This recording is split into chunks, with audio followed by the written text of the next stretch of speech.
Bom, pessoal, começando aqui o nosso estudo, os conjuntos numéricos que a gente trabalhou nesse primeiro bimestre, né?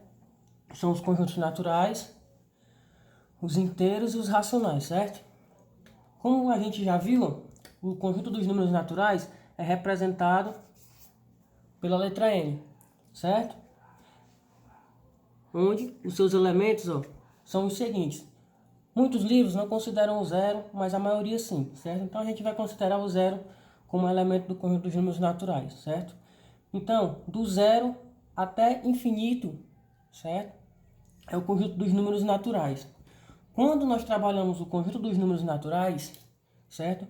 Dois conceitos que aparecem é o conceito de sucessor e antecessor. Certo? Conceitos que vocês já estudaram em séries anteriores, certo? Mas que é importante que a gente falar, certo? Sucessor e antecessor. Sucessor é o número que vem logo após o número em questão, certo? Por exemplo, se a gente pegar aqui o número 5, certo? O seu sucessor vai ser o 5, certo? Mais 1, certo? Que vai dar igual a 6, certo? Então, para mim achar o sucessor de qualquer número, basta eu adicionar o número 1, certo? Outro exemplo, se nós pegarmos aqui o 9, certo? E eu quiser encontrar o sucessor de 9, basta que eu adicione o número 1. Eu vou encontrar o 10, certo? Então, sucessor, você adiciona o número 1 e vai encontrar o sucessor de qualquer número natural, certo? E antecessor, ao invés de você somar, né, você vai diminuir uma unidade. Continuando aqui o 5, certo? E o 9. Se eu quero encontrar o antecessor do 5, basta que eu diminua uma unidade. 5 menos 1 é o 4. Então, 4 é antecessor, de 5, tá bom? 9, eu vou diminuir uma unidade, que vai dar 8. 9 menos 1, 8. Logo, o 8 vai ser antecessor do 9, certo? Pronto. É importante a gente ter a ideia de subconjunto quando a gente trabalha conjuntos numéricos, certo? Por exemplo, um conjunto, certo, vai ser subconjunto de outro quando todos os elementos desse conjunto estiver dentro do outro conjunto. Por exemplo, se eu pegar aqui, o conjunto A como sendo o conjunto dos números pares, certo? Números pares não nulo, por exemplo, 2, 4, 6, 8, certo? Definido, certo? Então, se a gente observar aqui, o conjunto A, ele é subconjunto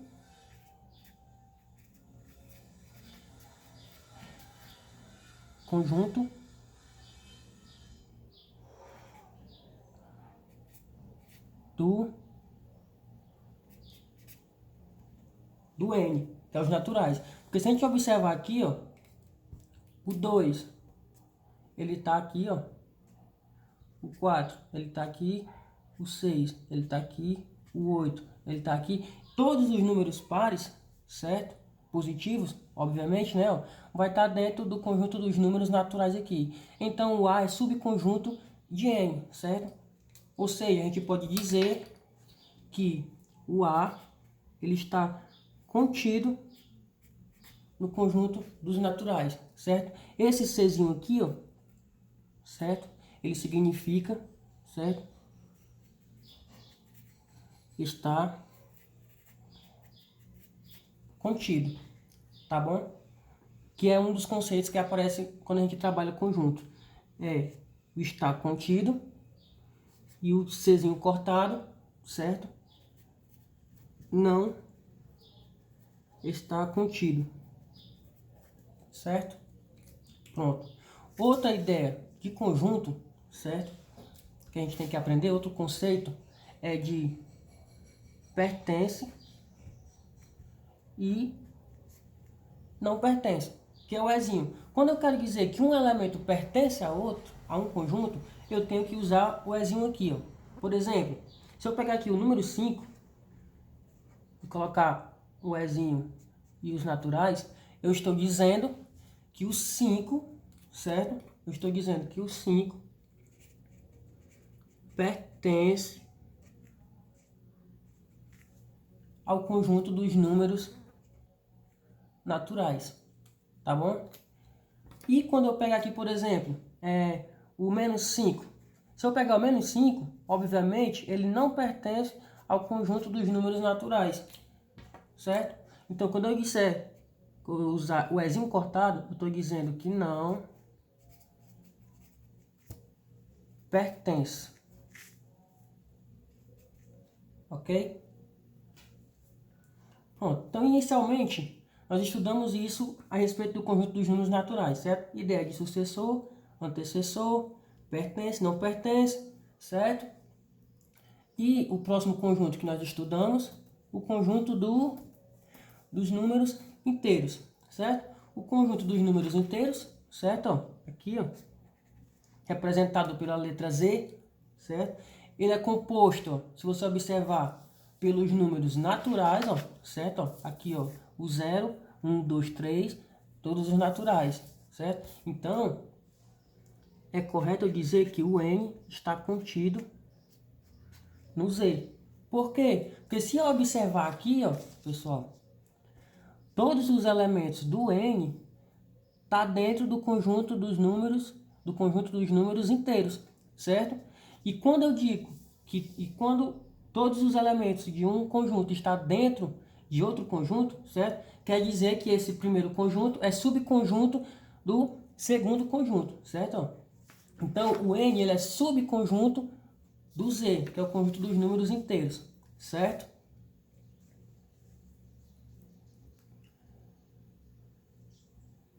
O próximo conjunto que nós estudamos, certo? O conjunto dos números racionais. Aqui, ó, especificado. Conjunto dos números naturais, certo? Ele vai ser composto por quem? Ele vai ser composto por todos os naturais e por todos os inteiros, certo? Ó, então aqui nós já vamos usar essa notação aqui, ó. O N ele está contido no Z, que está contido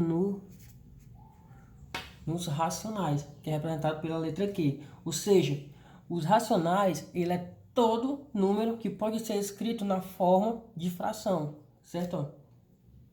A gente usa a seguinte notação para representar, certo? O Q, ele é A sobre B, certo? Um número em forma de fração, certo? Com A e B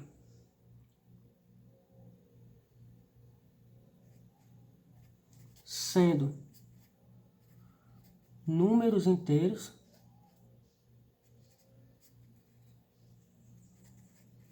certo? Com B diferente de zero, certo? Então a gente representa o conjunto dos racionais dessa maneira algebricamente, certo? Mas a gente pode expressar da seguinte maneira aqui, ó, certo? Ele vai ter números naturais, números inteiros e todo número que pode ser escrito na forma de fração. Por que que os naturais eles estão dentro dos racionais? Porque se eu pegar aqui o 1, eu posso escrever 1 como forma de fração. Aqui, ó, é a mesma coisa que eu escrever, ó, 2 sobre 2. Concordo? 2 sobre 2 que é igual a 1. Então, se eu puder escrever um número em forma de fração, esse número vai ser chamado de racionais. Ou seja, vão pertencer ao conjunto dos números racionais, certo? Da mesma forma, o conjunto dos números inteiros. Ó. Se eu pegar aqui, por exemplo, o menos 5, tá bom? O menos 5 eu também posso escrever na forma de fração, tá bom? Eu posso escrever como sendo, por exemplo, aqui, ó, menos 20 sobre 4. Menos 20 sobre 4, né, ó? Divisão de dois números com sinais diferentes é sempre negativo, né, ó? 20 dividido para 4, 5 negativo. Escrevi o 5 na forma de fração. Então, o menos 5 pertence aos racionais, certo? Assim como um aqui, ó, também pertence aos racionais, certo? Pronto. Outro número que também pertence ao conjunto dos números racionais são as dízimas, certo? As dízimas periódicas, certo? Pronto. Dízima periódica, como a gente já estudou, são números decimais, certo? Que podem ser finitos, certo? Aliás, perdão, dízimas periódicas são, elas podem ser simples ou compostas, certo? Dízima periódica, como o nome já diz, periódicas, é que possui um período, um padrão que se repete. Por exemplo, eu tenho 0,2222 aqui, ó, finito. Outro aqui, ó, 0,12, certo? Então aqui, ó, quem é o período aqui, ó, desses dois números? O período aqui, ó, vai ser o 2, ó, certo? Que é o número que está se repetindo, tá bom? Nesse segundo caso aqui, ó, o período vai ser o 12, certo? Porque o 12 está se repetindo. Nesse caso aqui, ó, nós temos uma dízima periódica simples, certo? E o que diferencia a dízima periódica simples da dízima periódica composta, certo? Na composta aqui, ó, por exemplo, nós temos que 0,5222. Outro exemplo, 0,25444. Pronto. Nesse caso aqui eu tenho duas dízimas periódicas compostas, certo? Nesse caso aqui são compostas, certo? Por que são compostas? Porque ela possui a parte aqui, ó, não periódica, certo? Não periódica, e possui a parte periódica, certo? Que é o 2 aqui, ó.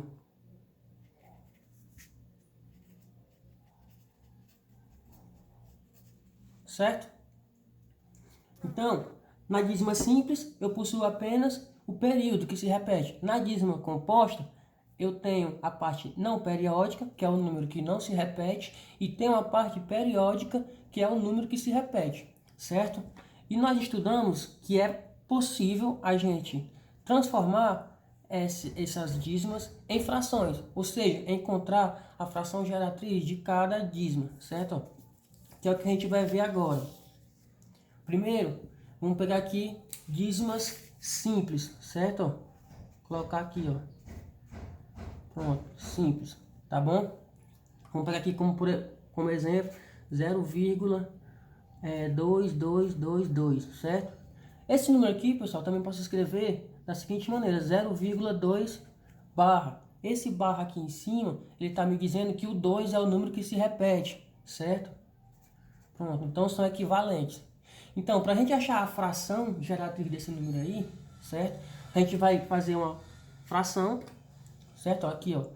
Em cima, eu vou colocar o número que está se repetindo, ou seja, o período. Quem é o período desse número aqui? Nesse caso aqui, ó, o meu período, certo? Vou chamar aqui de P. Meu período vai ser 2, certo? Vamos colocar aqui, ó, período, certo? Vou colocar aqui, ó, 2, porque é o período, certo? É o número que está se repetindo. E embaixo eu vou colocar noves, certo? Quantos 9 eu vou colocar? O número de noves que eu vou colocar, a quantidade de 9, é de acordo com a quantidade de algarismo que meu período tem. Nesse caso aqui, o meu período só tem um algarismo, que é o 2. Então eu vou colocar apenas um 9, certo? Então, em cima, eu vou colocar o período, certo? Certo? E embaixo eu vou colocar, certo? Quantidade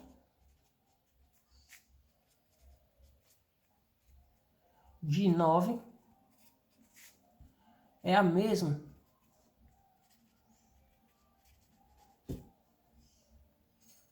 que é a quantidade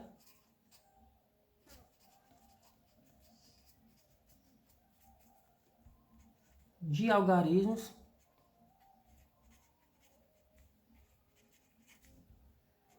do período, certo? Pronto. Vamos ver outro exemplo para fixar melhor, né? Vamos pegar aqui, ó, 0,24, 24, certo? Pronto. Nesse caso aqui, eu primeiro identifico quem é o período. O número que está se repetindo aqui, ó, é o 24. 24, 24, 24. Então, o meu período, certo? É 24, certo? E a outra coisa que eu tenho que observar é quantos algarismos tem o meu período, certo? Se eu observar aqui, ó, o meu período tem 2 algarismos. Pronto. Sabendo que isso, eu consigo fazer minha fração geratriz, certo? Que é a fração que gera essa dízima periódica, certo? Então, em cima, né, como eu falei aqui, ó, vai ser o período, né? O período é 24 nesse caso, sobre a quantidade de 9, que é a mesma quantidade de algarismo do período. Nesse caso aqui, o meu período aqui, ó, tem 2 algarismos, que é 24, né? Então, eu vou colocar 2 noves, certo? Então, aqui, ó, eu tenho a minha fração geratriz, certo? Que eu posso simplificar, né? Querendo. Posso simplificar aqui por quanto? Por 3, vamos ver, ó. 24 dividido para 3, que dá 8, sobre 99 dividido para 3, 33, certo? Então, pode ser essa daqui, certo? Ou pode ser essa outra aqui, tá bom? Agora, a gente vai ver como que a gente encontra a fração geratriz de uma dízima periódica composta. Agora, certo? Dízima periódica composta. Tá bom? A dízima periódica composta, como eu já falei, certo? É a dízima que possui a parte não periódica e a parte periódica. Por exemplo, vamos pegar aqui, ó, 0,50, certo? Aí 4, 4, 4. Pronto, certo? Então, como que a gente vai fazer aqui para encontrar a fração geratriz, certo? Vai ser composta por uma fração, né? Logicamente, ó, minha fração vai ser composta, ó. Eu vou pegar a parte não periódica, certo? A parte não periódica, ó. Não periódica aqui, ó, é o 50. 50 aqui, ó. Não periódica, certo? E o 4 aqui, ó, certo? Vou colocar aqui de outra cor para ficar melhor. O 4 é a parte periódica. Pronto. Sabendo disso, vamos fazer o seguinte, ó. A minha fração vai ser composta. Eu vou juntar a parte não periódica com a periódica, certo? Ó, vou pegar aqui, ó. Não periódica é 50. A periódica é 4, certo? Vou colocar de cor diferente aqui, que é para vocês verem que eu só juntei, certo? Ó, pronto. Aí, ó, eu vou subtrair, certo? Ó, da parte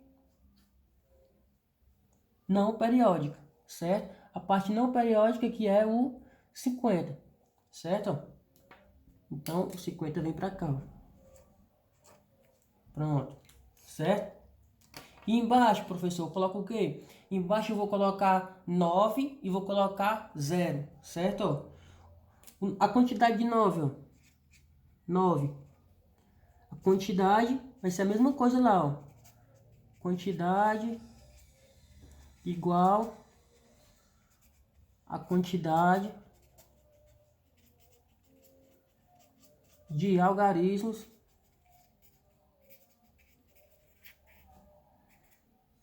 do período, certo? E o zero, como é que é a quantidade de zero? A quantidade de zero, certo? Quantidade igual a quantidade de algarismos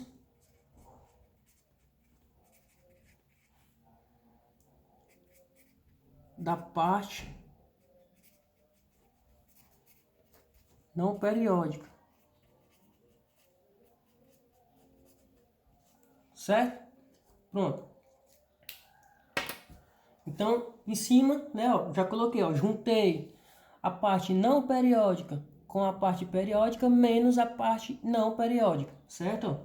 Embaixo, o 9 aqui, como eu falei, a quantidade de 9 é a mesma que a quantidade de algarismo do período, certo? Perdão aqui, eu tenho um aqui, certo? O meu período aqui, ó, é o 4, eu tenho quantos algarismos? No 4? Apenas um, certo? Então, eu vou colocar apenas um 9, certo? E o zero? O zero, a quantidade de zero é igual à quantidade de algarismo da parte não periódica. Que é a parte não periódica? O 50. E o 50 tem quantos algarismos? Tem 2. Então, eu vou colocar 2 zeros, certo? Então, eu vou subtrair aqui, ó. 504 menos 50, né, ó? 454, né, ó? Sobre 900. Então, essa fração aqui, ó, é a fração geratriz, certo? Ó? Fração geratriz dessa dízima periódica aí, ó. Vamos seguindo aqui para outro exemplo aqui, ó, para ficar mais fixada a ideia, certo? Vamos colocar aqui 0,12 Pronto. Tem uma outra dízima periódica composta, certo? A parte não periódica, certo? Ó. Certo? Vou colocar aqui, ó, NP, que é não periódica, certo? Pronto. NP não periódica. O período aqui, ó, vai ser 1. Pronto. Certo? Então, aqui vai ficar como? Minha fraçãozinha vai ser, eu vou juntar não periódica com a periódica, certo? Menos a parte não periódica, certo? Pronto. Embaixo, eu vou colocar o 9, né? Ó. Quantidade de 9 igual a quantidade de algarismo do período. Período só tem 1, então eu só coloco um 9.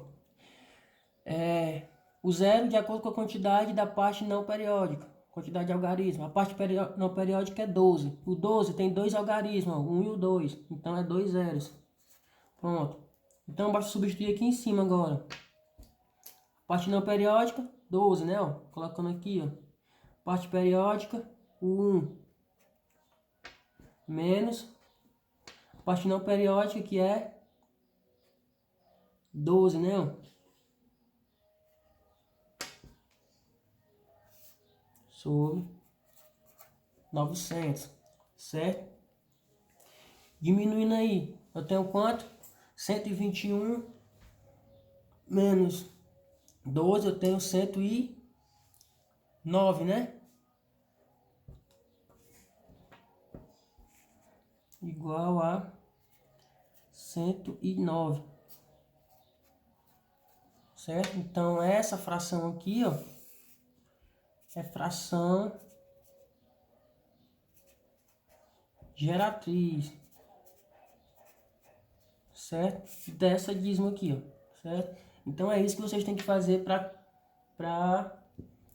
achar a fração geratriz de uma dízima periódica simples e composta, tá bom? Eu vou estar mandando para vocês uma lista, certo? Com os exercícios de fixação, certo? Para vocês resolverem por hoje. Aí qualquer dúvida, vocês entram em contato comigo, certo? E eu tiro as dúvidas, certo? Então, é isso.